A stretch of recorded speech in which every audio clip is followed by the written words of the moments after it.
Wow! Grabe! Jomar may last message para sa kanyang best na walang iba na si Carla. Hala! Nakakagulat po talaga. Iba ka talaga bumitaw ng mga salita, Jomar, kaya idol ka naming lahat. Yan po ang ating napakamainit na pag-uusapan mga kaibigan sa video na ito at bibigyan na din po natin ng reaction niyan. Merry Christmas and Happy New Year po pala sa lahat. Maraming salamat po sa pagdalaw nyo sa aking munting channel. Hangarin po ng channel na ito ay bibigyan kayo ng mga latest update at reaction na din po patungkol sa mga beneficiaries ng Kalingap. Huwag pala po nating kalimutang suportahan palagi ang ama at founder ng Kalingap na si Kuya Val Santos Matubang at kanyang anak na artistahin na si Idol Kalingap. Rab, maraming salamat po. Papa Jomar, may last message nga ito kay Carla na sobrang kinilig si Carla dito at na appreciate po talaga niya every words na nasabi ni Kuya Jomar. Grabe. Nakakakilig talaga kayong panoorin. Bagay po talaga kayong dalawa, parehas gwapo at maganda, artistahin ang mga itsura. Ito po mga kalingap ang mga nabitawang salita ni Jomar para sa kanyang best na si Carla. Panoorin nyo po. So, paano Carla? Ito, malungkot. Alis na din naman kami ulit. Pero sana sa mga susunod na araw, makita ulit tayo. And yun, nalalapit na yung Christmas. Merry Christmas para sa'yo. Kila mama papa sa mga kapatid.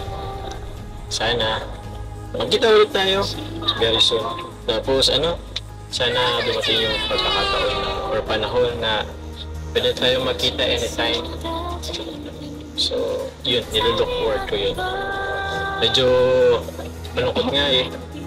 Ngayon darating na Pasko, baka hindi na tayo magkasama. Pero sana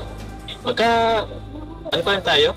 Pagkita ulit tayo, chat-chat na lang. Pero alam ko naman na importante sa'yo yung araw na yun kasi kasama mo yung pamilya, mga papa mo, yung mga kapatid mo. So masaya rin ako dahil yun, magkakasama kayo sa araw na yan, sa mahalagang araw na yan. Grabe! Saludo talaga ako sa'yo, Jomar. Napaka-marespeto mo at maalaga.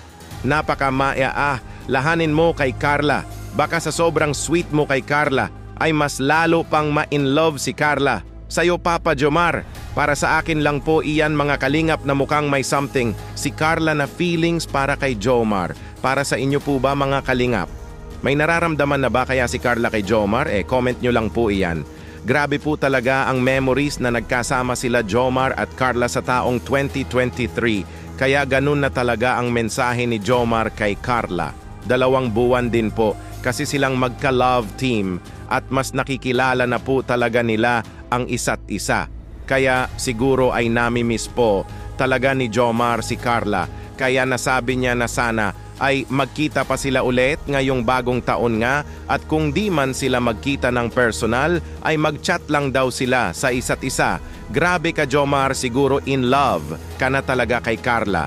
Kasi miss na miss mo na siya kapag di mo siya makapiling. Wow! Go lang kayo Jomcar sa taong 2024 sa pagpapatuloy nyo sa inyong tambalang na buo sa pagbibigay sa amin ng kilig at saya. Dito muna lang po tayo sa reaction video natin ngayon mga kalingap. Mag-comments lang po kayo kung ano po mga opinion nyo. Pag-usapan po natin yan. Maraming salamat po. Ingat po kayo palagi. Happy New Year po sa lahat and God bless us all.